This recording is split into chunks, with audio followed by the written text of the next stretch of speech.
Hello दोस्तों, आपका इस थर्ड लेक्चर में स्वागत है। मैं वैभव लांजवार आपका तहे दिल स्वागत करता हूँ। आज के लेक्चर में हम अब अपने पॉइंट पे आते हैं जो हमें देखना था पहले लेक्चर से, और उस टॉपिक का नाम है ग्रेविटेशन। आज देखेंगे ग्रेविटेशन क्या होता है, ठीक है। तो देखिए दोस्तों, Newton's universal law of gravitation, Newton ने अपना यूनिवर्सल लॉ स्टेट किया था और वो इस प्रकार है।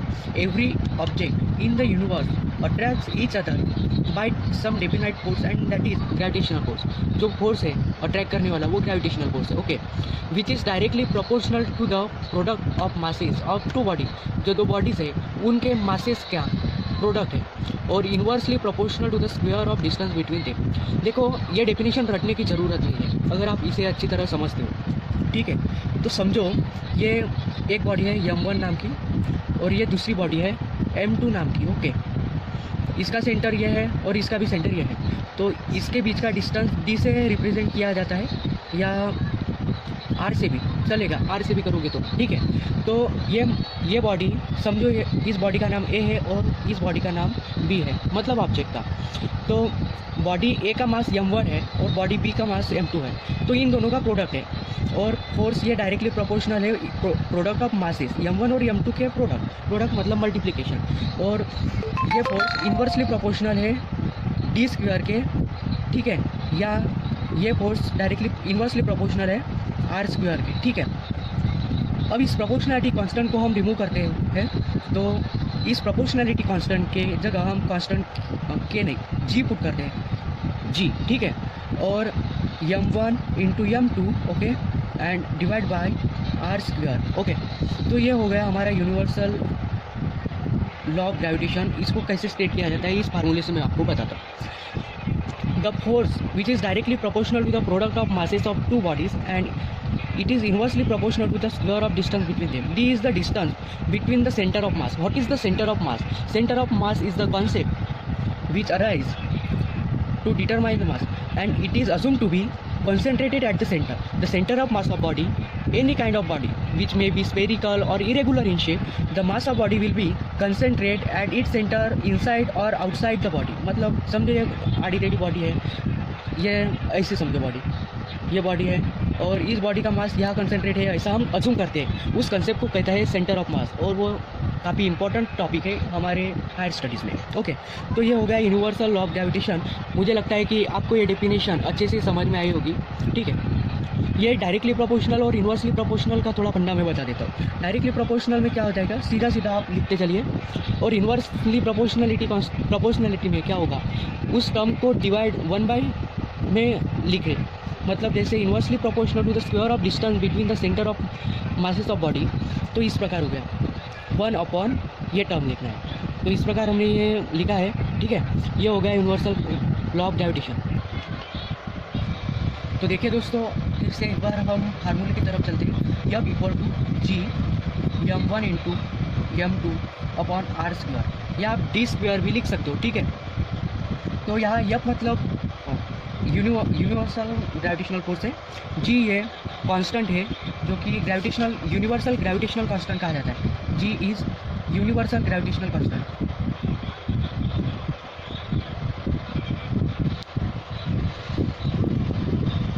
ओके। m1 और m2 ये बॉडी के मास है और r स्क्वायर ये उनके बीच का डिस्टेंस है, ओके। अब क्या करते हैं, हम m1 को कैपिटल M से रिप्लेस करते हैं और m2 को स्मॉल m ही रखते हैं, ठीक है।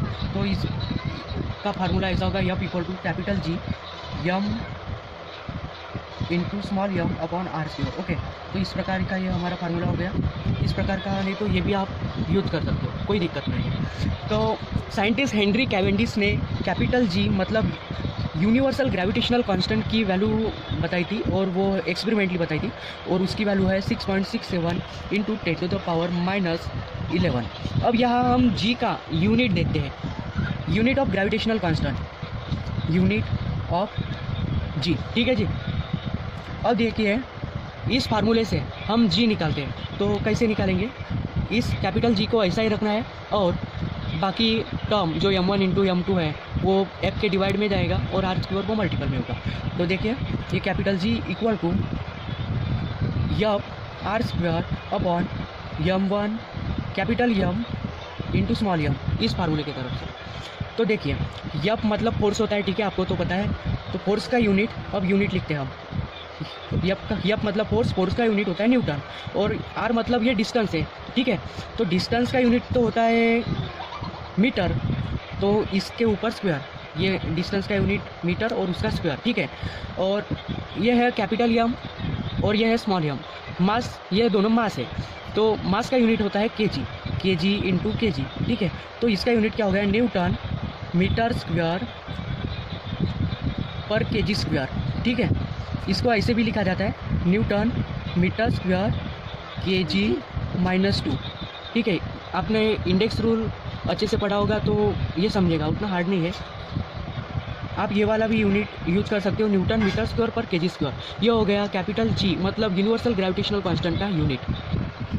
तो दोस्तों अब दूसरा टॉपिक है यूनिफॉर्म सर्कुलर मोशन या मैग्नीट्यूड ऑफ सेंट्रीपिटल फोर्स, ठीक है।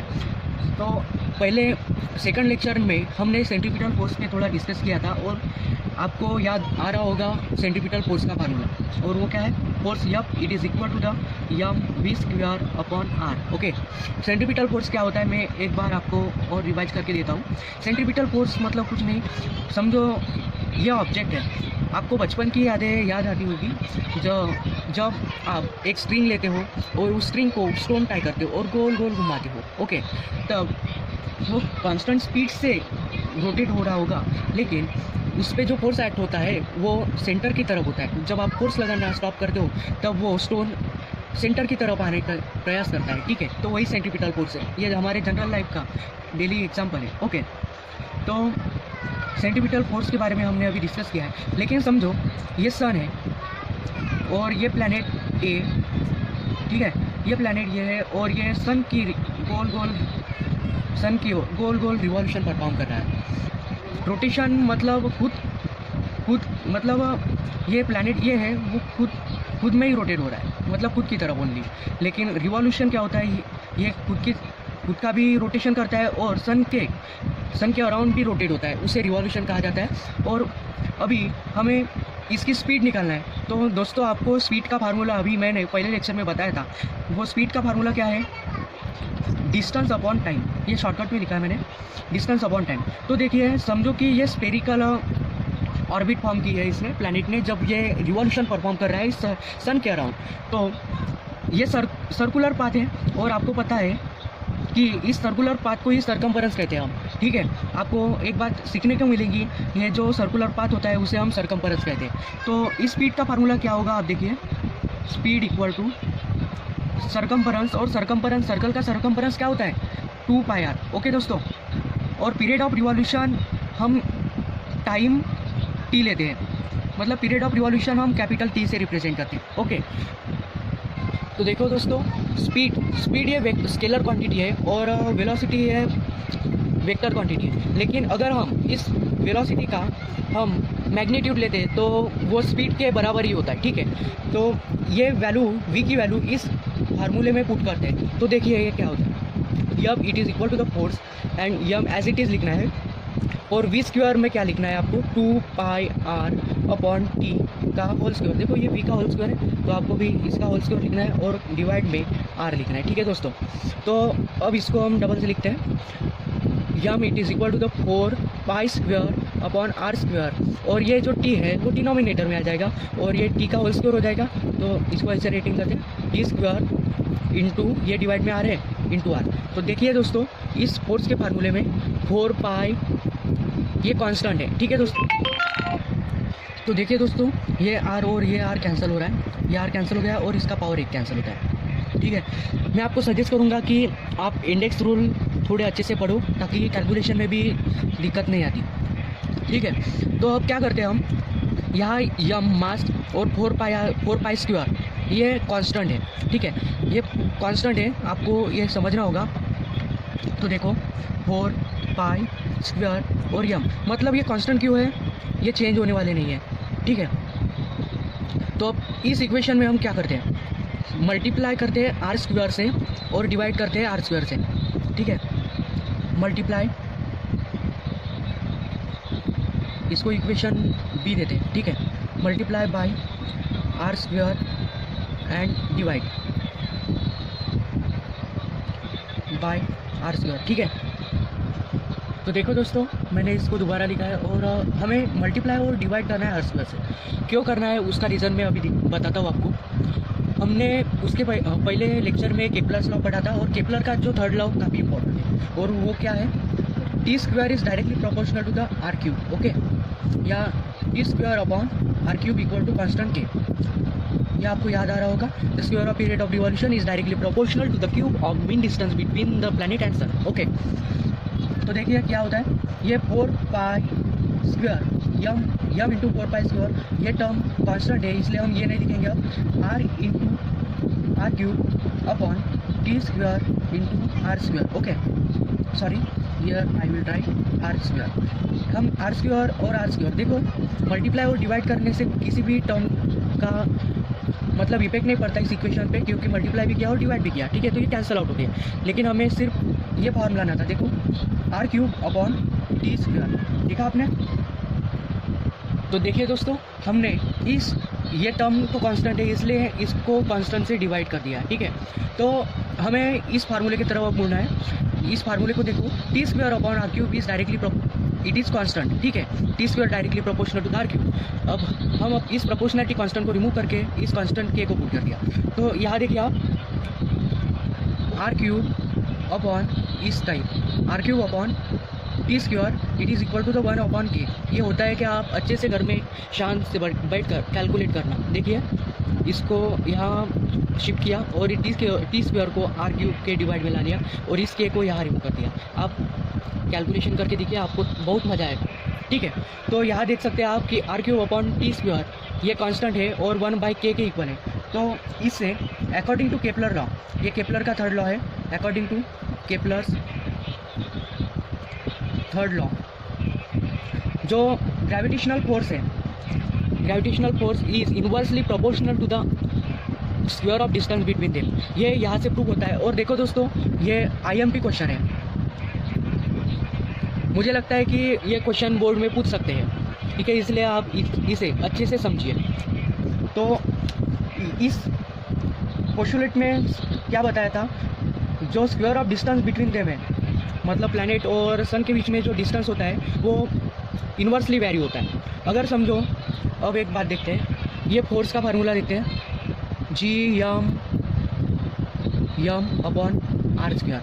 ये कैपिटल यम है और ये स्मॉल यम, ये मास ऑफ अर्थ। समझो हम अर्थ से डील कर रहे हैं, कोई न्यूमेरिकल सॉल्व कर रहे हैं, तो हम इस कैपिटल यम को मास ऑफ अर्थ समझ सकते हैं, ठीक है।